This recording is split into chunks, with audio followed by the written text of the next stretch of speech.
What's happening, people? Back with another reaction, back with the final track on the Beastie Boys 1998 album Hello Nasty, which is Instant Death. But I did want to give a big shout out not only to everyone who's been following these Beastie Boys reactions for about a year, but specifically to Anthony. Some comments he made on the previous reaction led me to think that the mix-up would be the next step.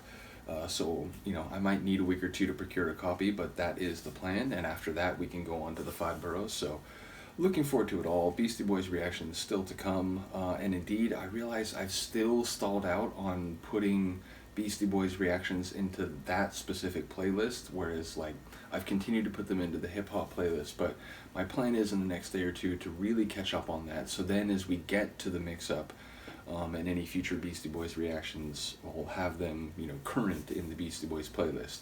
In any case, the last tune, as I said, is Instant Death.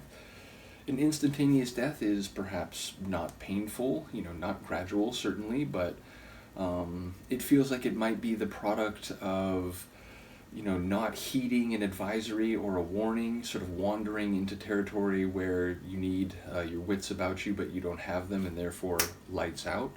I suppose, and probably more likely, we're dealing with figurative death, maybe, one MC instantly putting to death another, or, in the DJ world. But yeah, whether it's more figurative or more literal, there's certain aspects to death happening instantly that longer deaths and more foreseeable or anticipated deaths perhaps do not have. So I'm curious to see what this will be. Let's find out. This is Beastie Boys. The track is Instant Death, and it's the final tune on their 1998 album Hello Nasty.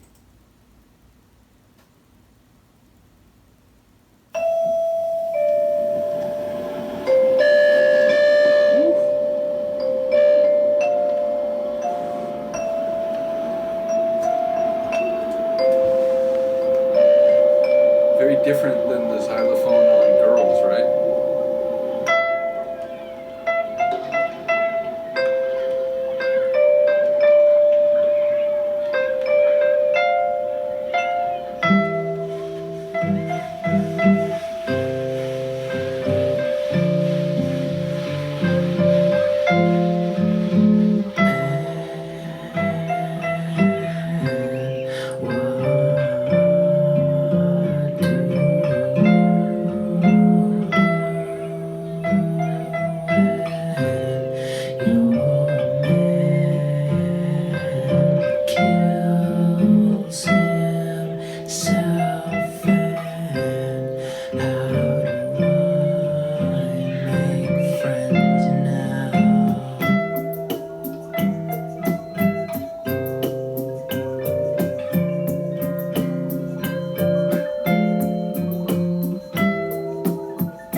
That's a drum helicoptering around, but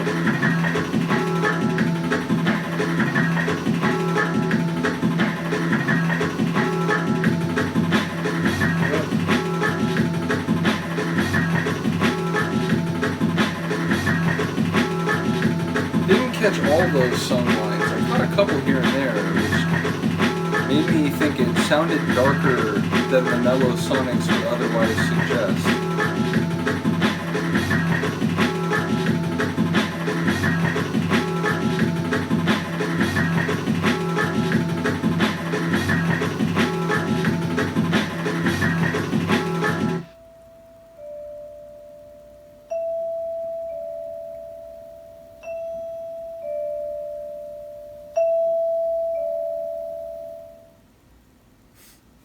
That's really interesting as an album ender. I mean, I've heard plenty of their jazzy, even, sung vocal type of tunes by this point. Like, everything I just heard there, I'm aware they have in their musical bag, so to speak. But yeah, I'm like actually surprised. I don't know why, but I thought it might be a more like prototypical Beasties track where we hear all three of them, sort of doing their rhyme exchange. And perhaps having a euphoric or like more melodic type of feel, like that kind of element would not surprise me as a final tune. But just the overall flavor of this one, it's interesting. Like I did not expect that as the final track. Now that being said, I enjoyed it for what it was, and it, like I said, the lyrics that I caught, which were maybe like 40% or 30% of what he was singing, because it was like this very like extended breathy, so like you're hearing one syllable of the word for like a very long time, but then the other parts on like either end, it's not always clear. So but one was something about like, I'm gonna show her that she should have told me, or something to that effect, which I don't know, like depending on the context that could be different things, but it sounded like a bit menacing when I heard that, or whatever the line that was somewhat like that. And then it sounded like he actually said the line instant death, and then that if it's instant death and it's more literal than that, it suggests there's actual mortality afoot. So I don't know what's happening, but it felt like one of those tunes where maybe the smooth kind of or not melancholic, mellow nature of the track was belied by what was actually happening lyrically. But either way, a cool tune, if a bit unexpected for the final track on an album. And yeah, I would say this album does show, I think, their evolution and expansion into some different areas that maybe they already had done, but did them in ways on this album that were perhaps new even within their catalog. So either way, I've enjoyed all their albums, but it is interesting to hear in context, like now having heard albums leading up to this, multiple albums, like this album makes more sense than if I had just heard this out of the gate. After doing, what was it, So What You Want, I think that was the first reaction I did. So cool to understand more about their journey. Obviously still more to learn, and ultimately I continue to lean on those in the comments. And like, having said that, I remember like Anthony shared some extracurricular materials that I did start to take a look at, but inevitably my channel has gotten to the point where I'm doing so many different deep dives, and I do forget about things, and I had forgotten about that for a while. So may need to go back and take a look. Either way, big shout out to all the people who've been following the journey. As I said, there may be a couple week gap before we go on to the mix-up, so hopefully it's not too long, but hopefully you will be there when we start going through that. So shout out to you. Let me know what you think about this. I will see you next time. Peace.